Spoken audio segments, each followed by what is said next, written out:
bloody glued on, isn't it?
In a recap, this is what the tabletop was made of underneath the stainless steel sheet that was covering it. It's like cardboard.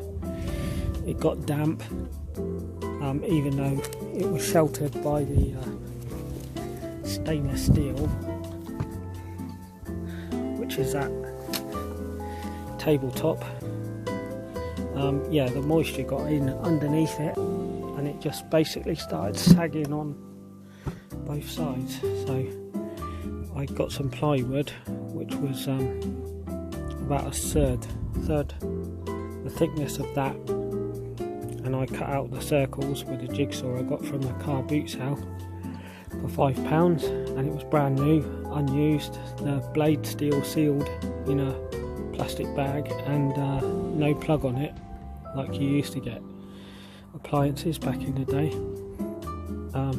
Cut that out 3 times and then glued them together and used roofing screws, which basically they're self-drilling, and they held the 3 sections together, and I used clamps as well. So I've glued it in with silicone, and there's still gaps, but that's where I was using pry bars to get it out in the first place, but I'm not too bothered about that. And where I glued it and weighted it down, I couldn't weigh down the whole thing, so there's like a square board that I put on it with a big weight on it, so some of the side bits have got a bit of a bow shape. Not too bothered about that. anyway, today's the day I hopefully complete it to a state where I can use it.